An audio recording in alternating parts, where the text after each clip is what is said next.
coffee shops have become popular and have become a part of student life, offering spaces for studying, socializing, and relaxing. Good day, everyone, especially to our dear panelists and Professor Dr. Angela Santos. I'm Maria Antoinette Joy Garcia, and we're going to present our research entitled Caffeine Cravings, the Consumer Behavior of Students in Coffee Shop at San Antonio, Nueva Ecija, and I'm excited to share our research with you. But before we begin, I'd like to introduce my team members who helped make this research study possible. First, we have Lara Sambahon, who helped in the development of the study. Next is Princess Yesha Cristobal, who contribute to find sources that can support our study. Jenna Maris Moreno, who provides internet access and conducted a survey. Danica Ramos, Ruby Jane Cruz, and Russell Cristobal, who focus on conducting survey. I'm really grateful for their support and dedication throughout this research study. Now, let's move on to the background and objective of our study. Our study is about coffee culture in San Antonio, Nueva Ecija, especially among students. In the past few years, we've noticed that coffee shops have become important places for young people. In our study, hindi lang sila basta umiinom or bumibili ng kape, but also use them as study areas and social spaces. Our research focused on the reason why students choose a specific coffee shops. There are important factors that affect their decisions, such as price, location, ambience, and Wi-Fi availability. For example, if the coffee shop is close to their school, they are more likely to go there. The atmosphere of the coffee shop is also important. Good decor, proper lighting, and comfortable seating help with their productivity. In our study, we collected data from students that are currently studying in San Antonio to get their preferences and habits. We also looked at how their academic workload affect their visits to coffee shops. For example, during exam or project deadlines, they are more likely to visit coffee shops to study. The challenges faced by the students, such as lack of seating or study space, noise, and price, are also part of our study. The quality of service and staff interaction are also important because they affect the customer's satisfaction and loyalty. This research aims to provide practical recommendations for coffee shop owners. By gaining a deeper understanding of the needs of students, they can take the strategic steps to improve their service and gain the trust of their customers. In this way, coffee shops will not only be a place for coffee, but also for studying and socializing for students. Good day everyone, I'm Danica G. Ramos, and today we will be discussing the methodology section of our study. Let's start with the sample population. Ang study namin ay nakafocus sa college students mula sa iba't ibang academic programs sa San Antonio, Nueva Ecija. Ang mga estudyante ito ay may iba't ibang educational background, edad at demographic factors na nagbibigay diversity sa aming respondents. Pinili namin ang population na ito dahil sila ang relevant sa objectives ng aming study. Bilang active coffee shop users at consumers, sila ang nakakapagbigay ng valuable insight tungkol sa topics na aming inaaral, tulad ng consumer behavior, preference at ang role ng coffee shop sa kanilang daily lives. Sa pamamagitan ng focus na ito sa college students, masisiguro namin na ang data na makukuha ay specific, detailed at representative ng isang key demographic na nakakaapekto sa coffee shop culture sa San Antonio, Nueva Ecija. Hi everyone, I'm Russell Cristobal and I will discuss the sampling technique used in our study. Para maging mas mabilis at convenient ang data collection, gagamit kami ng convenient sampling. Sa method na ito, pipiliin namin ng mga participants na madaling maabot tulad ng mga estudyante madalas namin nakikita, nakakasalubong sa mga coffee shops sa San Antonio, Nueva Ecija. Sa pamamagitan ng convenient sampling, nasisiguro namin ng efficient process data collection habang nakakuha ng meaningful na informasyon tungkol sa aming consumers' behavior, preferences sa coffee shop culture. Good day everyone! I'm Ruby Jane Cruz. I'll explain kung paano namin inanalyze ang data para sa study namin. Gumamit kami ng frequency and percentage distribution. Nakita namin kung gaano kadalas lumalabas ang bawat sagot. Kaya mas madaling makita ang trends tulad ng kung gaano sila kadalas bumibisita ng coffee shops. Ang weighted mean ay ginagamit din para malaman kung alin ang mga factors tulad ng presyo, ambience, o Wi-Fi ang mas mahalaga sa pagpili ng coffee shop. Sa pamamagitan ng paraang ito, mas madali naming maunawaan ang consumer behavior at preferences ng mga estudyante. Good day everyone, I'm Lara Sambahon. I will be discussing the results and analysis for our study. For the profile of respondents, ang aming study ay may kabuang 96 respondents. And base sa survey, 5 respondents ang may edad na below 18 years old and majority naman na 54 respondents ay nasa age group na 18 to 20 years old. Habang 29 respondents ang nasa 21 to 23 years old at may tig-apat na respondents naman sa age group na 24 to 26 years old and 27 years old and above. Sa gender naman, karamihan sa respondents ay babae na 50 out of 96, habang 44 respondents ang lalaki and bukod dito may 2 respondents ang hindi nag-specify ng kanilang gender. And pagdating naman sa academic year, ang pinakamalaking group ay ang second year student na 34 out of 96. And na closely followed sa first year na merong 31 respondents. And may 23 respondents din mula sa fourth year at may 8 na respondents naman mula sa third year. And ipinapakita ng data na diverse ang mga respondents base sa edad, kasarian at academic year. So in this next slide naman po, the study shows na karamihan sa mga college students sa San Antonio, Nueva Ecija ay mas gusto ang mga local coffee shop. And ang iba naman ng estudyante ay sinabi nila na mas gusto nila ang Starbucks at Coffee Bean and Tea Leaf. And marami sa kanila ang bumibisita sa isang coffee shop paminsan-minsan at meron din nagsabi na bumibisita lang sila sa coffee shop linggo-linggo. So ang pangunahing dahilan ng pagbisita ay para mag-relax habang ang iba ay pumupunta daw para mag-socialize at mag-aral. So pagdating sa paggastos, merong mga estudyante na nagsabi na 100 below ang kanilang ginagastos per visit. Pero meron rin naman nagsabi na 100 to 200 ang kanilang ginagastos. So, yung survey na ito is nagpapakita na budget conscious ang mga estudyante. Habang karamihan sa kanila ay prefer na magpunta sa hapon, meron din naman iba na pumupunta sa gabi at yung iba is hindi sila pumupunta ng umaga. So, pagdating sa transportation is 38% ang gumagamit ng private vehicles at 30% ang public transport, habang meron din naman na mga naglalakad at meron din ibang gumagamit ng ibang mode of transportation. So in this bar graphs naman po ay ipinapakita na ang mga college students ay karaniwang pumipili ng coffee shop base sa combination ng price, location, ambience, and availability ng Wi-Fi. So ang presyo ang pinakamahalagang factor para sa mga estudyante dahil naghahanap sila ng mga abot-kayang options and discounts na may average rating na mula 3.13 hanggang 3.26. So para makuha ng mas maraming customer, dapat panatilihin ng mga coffee shop ang competitive price at magbigay ng mga promosyon. And mahalaga rin ang lokasyon.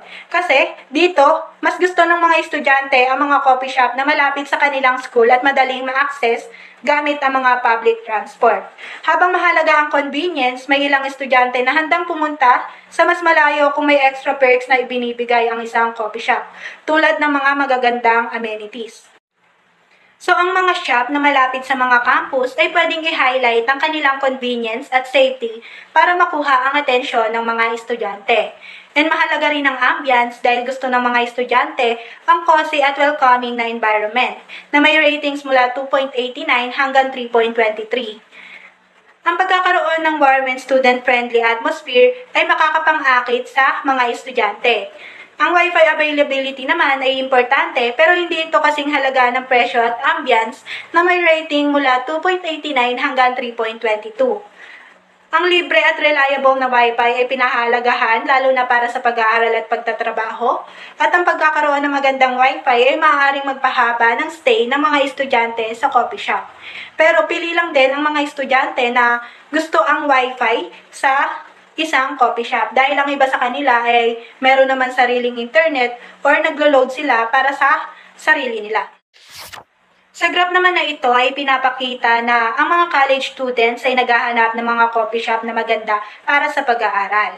May tahimik na environment, plenty of seating and good lighting, at access sa Wi-Fi and electrical outlets. And mahalaga rin para sa mga estudyante ang reputasyon ng isang coffee shop para sa study spot.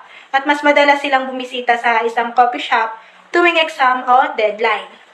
Ang mga estudyante ay mas gusto nilang mag-aral sa coffee shop kaysa sa bahay kapag malapit na ang mga deadlines dahil itinuturing nilang mas maganda ang coffee shop para sa kanilang productivity.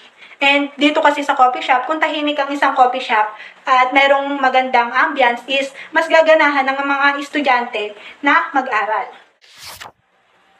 So in this bar graphs, ang survey results ay nagpapakita ng mga factors na tinitingnan ng mga college students kapag pumipili sila ng isang coffee shop. Tulad ng seating availability, noise level, affordability, accessibility, at quality ng mga service.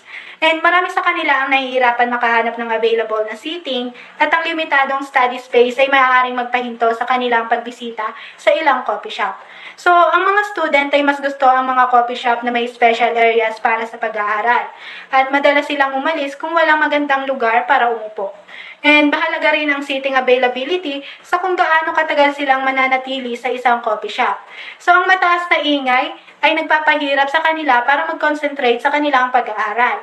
Kaya mas prefer nila ang mas tahimik na coffee shop na nakakaapekto sa kanilang desisyon kung mag-i-stay ba sila sa isang coffee shop o hindi.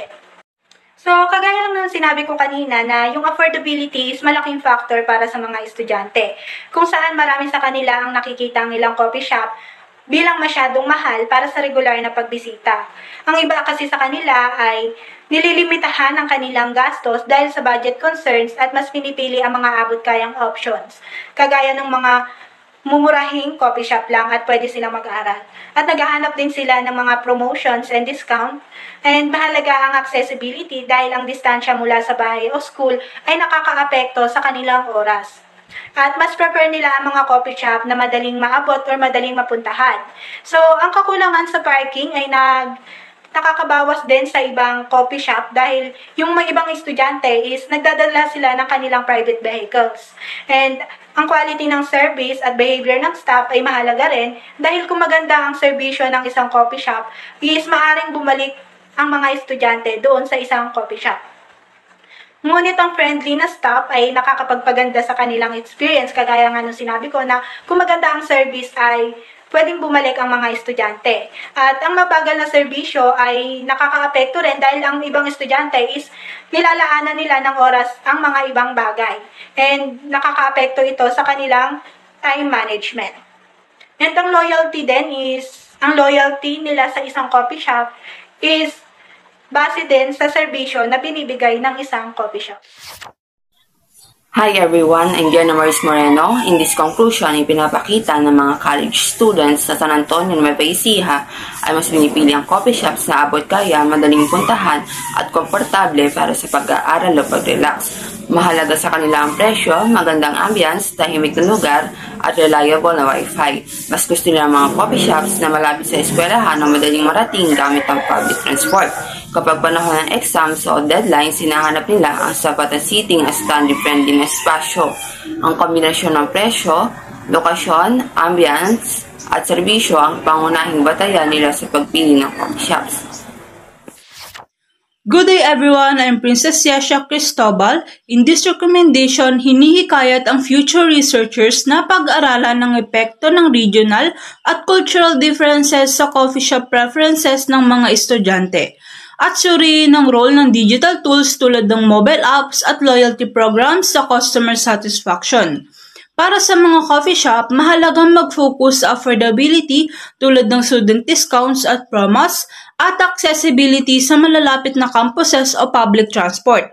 Dapat ding mag-offer ng maliwalas na ambience, tahimik na study areas, reliable na wifi, sapat na seating at friendly service upang matugunan ang pangangailangan ng college students. Thank you.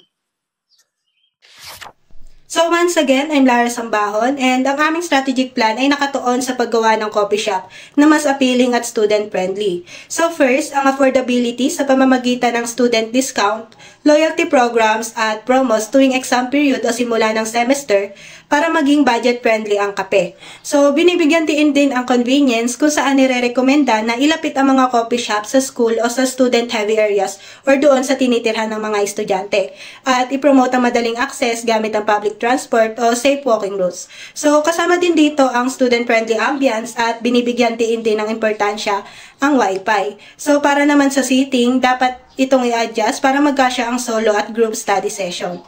At magdagdag ng options kapag peak hours o exam season. So, lastly, binibigyan ng pansin ang service quality na nangangailangan ng training para sa staff upang maging friendly, efficient, at approachable. So, sa pagsunod ng mga hakbang na ito or sa mga step na ito is maaaring maging paboritong tambayan ng mga estudyante ang inyong coffee shop and na magre-resulta ng mas maraming loyal customer, mas magandang reputation, at paglago ng inyong negosyo. Now let's move on to the key questions for panel discussion. Question from Dr. Annalyn M. Gamut. Why did you choose a descriptive quantitative method for this study, and how do you think this approach was most suitable for understanding consumer behavior in coffee shops? Thank you, Dr. Annalyn M. Gamut, for that question. We chose to use a descriptive quantitative method for this study because it is well suited to gathering and analyzing numerical data, which helps identify patterns and behaviors. This method is ideal for our research because it allows us to survey a large number of students and understand their preferences and habits in a clear and measurable way.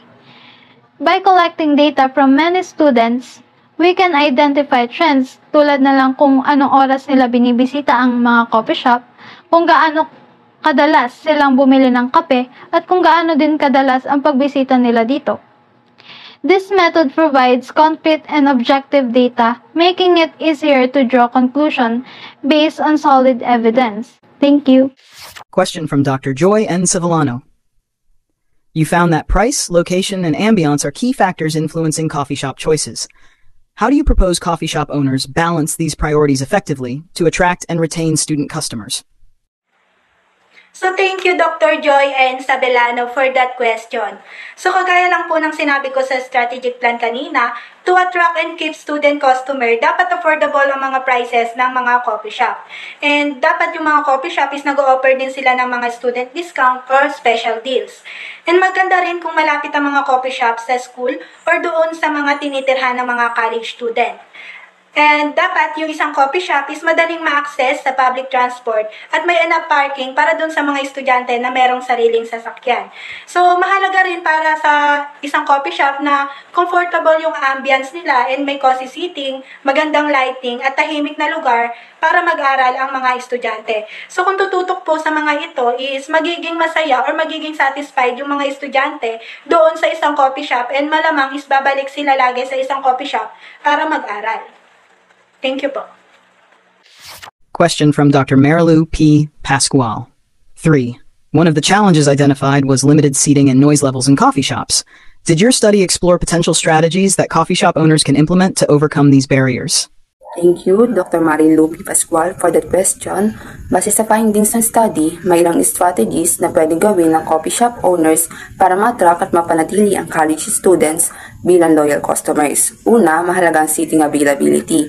Dapat mag-optimize ang layout para mas maraming space at makapag-accommodate ng solo students at group study sessions. Pwede rin maglagay ng dedicated study areas o quiet zones para mas tahimik at conducive sa pag-aaral.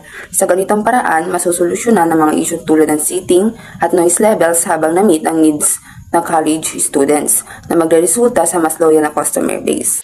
Question from Dr. Jennifer G. Fronda. In your findings, Wi-Fi availability was secondary to price and ambience. Why do you think Wi-Fi, often considered essential, played a less significant role for the students surveyed? Thank you, Dr. Jennifer G. Fronda, for that question. In our findings, mas mababa ang importance ng Wi-Fi kaysa sa price at ambience. Dahil para sa mga estudyante na sinurvey namin, mas priority nila ang presyo ng kape at kung komportable ba ang lugar para mag-study o mag-relax. Marami kasi sa kanila ang may mga internet na sa cellphone o sa device nila. Kaya mas tinutukan nila kung affordable ba ang coffee shop at kung may maganda ba itong atmosphere para mag-stay. Ang Wi-Fi ay naging bonus na lang para sa kanila, pero hindi kasi importante tulad ng ibang factors. Question from Dr. Nestor Natividad. Your study focuses on a specific demographic, college students in San Antonio, Nueva Ecija. How do you think your findings might differ if you included other consumer groups, such as professionals or non-students? Thank you, Dr. Nestor Natividad, for that question. Sinama namin sa study ang ibang consumer groups, tulad ng professional o non-student. Sigurado magkakaiba ang findings. Halimbawa, ang mga professional baka mas prioritize na mas mabilis na service, tahimik na lugar para sa mga meetings, o mas mataas na kalidad ng kape. Kasi madalas na limited ang oras nila. Mga non-student naman, baka nasinterasado sila sa variety ng menu, overall comfort, o ambience para mag-socialize, hindi lamang para mag-aral. Mas malamang na hindi ganun ka-importante ang price sa kanila para sa mga students na may mas mahigpit na budget. Another thing is, college students often spend extended periods in coffee shops for studying, valuing amenities like Wi-Fi and comfortable seating. College students also prioritize affordability, study-friendly environments, and proximity to school. In contrast, professionals prioritize quick visits during work breaks, focusing on efficient service and grab-and-go options. Sometimes, they even prefer to order online to suit their busy schedules. These differences emphasize how time sensitivity and intended stay duration influence consumer preference and behaviors. Thank you.